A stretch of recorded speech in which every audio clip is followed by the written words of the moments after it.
नमस्ते विद्यार्थियों, डॉक्टर कीर्ति की हिंदी की दुनिया में आपका स्वागत है। आज मैं आपके लिए कक्षा 8वीं हिंदी सुलभ भारती इसका दूसरी इकाई से पहली कविता धरती का आंगन महके, जिसे डॉक्टर प्रकाश दीक्षित जी ने लिखा हुआ है, इसका स्वाध्याय लेकर आई हूँ। इसकी व्याख्या यानी कि जो एक्सप्लेनेशन वाला वीडियो है वो ऑलरेडी मैं अपलोड कर चुकी हूँ।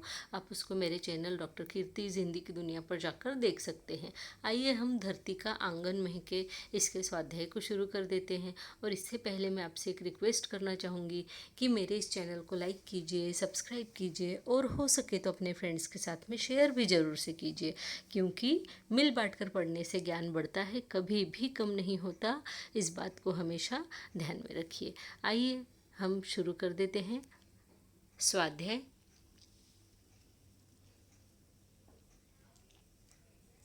स्वाध्याय के अंतर्गत आपको पहला प्रश्न दिया हुआ है, सूचना के अनुसार कृतियाँ करो। इसमें एक प्रवाह तालिका पूर्ण करो। पहला इसमें दिया है कवि की अपेक्षाएं। उत्तर है संपूर्ण धरती का आंगन ज्ञान विज्ञान की सुगंध से महके और सभी खेतों तक नदियों का जल पहुँचे ताकि वहाँ धान की भरपूर फसल हो। 3, शिल्पकला खूब विकसित हो। और 4, यह पृथ्वी फलों फूलों से हरी भरी हो। ये चारों जो है कवि की अपेक्षाएं हैं। ठीक है, आगे देखते हैं। 2, कृति पूर्ण करो। धरती का आंगन इनसे महके। अब आंगन, आ के ऊपर जो चंद्र बिंदु चांद जैसा आकार है उसके बीच में एक बिंदु लगाइएगा, है ना, तो आंगन हो जाएगा। उत्तर है 1 कर्म ज्ञान से और 2 विज्ञान से। अगला प्रश्न है धरती का श्रृंगार इनसे होगा। 1 फूलों से, 2 फलों से। आगे देखते हैं 3 प्रश्न, उत्तर लिखो। इसमें का पहला प्रश्न है मेघा की ऊंचाई नापेगा। उत्तर है प्रतिभा का पैमाना। दूसरा प्रश्न है हम सब मिलकर करें। उत्तर है जय गान से वसुधा की अर्चना, यानी धरती की पूजा, है ना, किससे? धरती के जय गान से। ठीक है। चौथा प्रश्न है कृति करो। उसमें दिया हुआ है मानव अंतरिक्ष यान से यहाँ पहुँचा है। उत्तर में आ जाएगा चंद्रलोक और दूसरा मंगल ग्रह। इन दोनों ग्रहों पर मानव जो है अंतरिक्ष यान से पहुँचा है। अगला प्रश्न देखते हैं। भाषा बिंदु के अंदर हमें दिया हुआ है निम्नलिखित शब्दों के समानार्थी शब्द तथा उनका वाक्य में प्रयोग करो। यानी जो शब्द हमें दिए हुए हैं उनके हमें समानार्थी यानी सिनोनिम्स लिखना है और साथ ही साथ उनका वाक्यों में प्रयोग भी हमें करना है। तो हमें शब्द दिए हुए हैं शरीर, मनुष्य, पृथ्वी, छाती और पथ। तो इसमें से पहला वाक्य है शरीर, जिसका समानार्थी है तन। और वाक्य बनाएंगे हम कि हमें अपने कार्य के प्रति तन मन धन से समर्पित रहना चाहिए।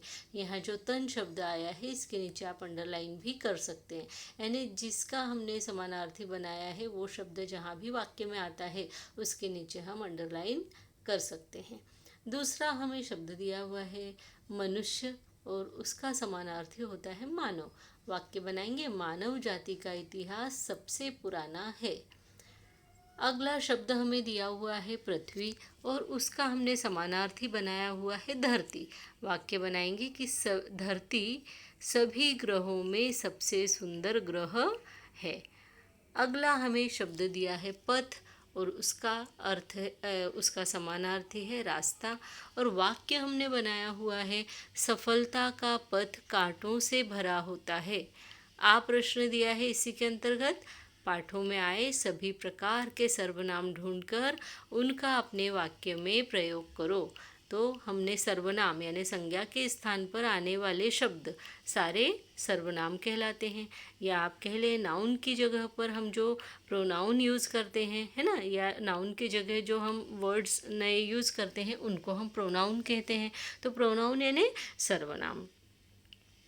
अब हमने यहाँ पे जितने तरह के सर्वनाम हो सके उतने ले लिए हैं। हमने यहाँ पे 6 सर्वनाम बनाए हैं। जैसे वह से हमने बनाया है कि वह मेरा मित्र है, और ये आपके टेक्स्ट बुक में ही किसी न किसी लेसन के अंदर दिया है, हमने उसी में से बनाए हैं। दूसरा हमने सर्वनाम लिया है मैं, और उसका वाक्य हमने लिया है मैं दिल्ली पहुँची थी अपनी गणपति प्रदर्शनी के लिए। तीसरा सर्वनाम हमने लिया है आप, और उसमें हमने वाक्य बनाया है आप मध्य प्रदेश से उत्तर प्रदेश कैसे आए। और चौथा हमने फिर से सर्वनाम लिया है मैंने, और उसका वाक्य लिया है हमने आपके टेक्स्ट बुक में से, मैंने पुनः सवाल किया।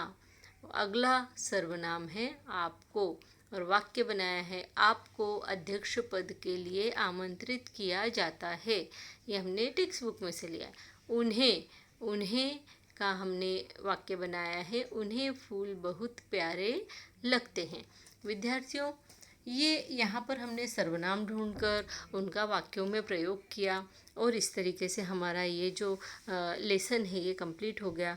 आगे आपको जो है उपायोजित लेखन के अंतर्गत छाते की आत्मकथा विषय पर निबंध लिखो, यह एक टॉपिक दिया हुआ है, और दूसरा आपको दिया हुआ है, और वो है कि विश्व शांति की मांग सर्वाधिक प्रासंगिक है, इस तथ्य पर अपने विचार लिखिए। तो विद्यार्थियों, इसको मैंने इस वीडियो में नहीं जोड़ा है क्योंकि ऑलरेडी ये दोनों टॉपिक जो है मैं मेरे चैनल डॉक्टर कीर्तिज हिंदी की दुनिया पर अपलोड कर चुकी हूँ।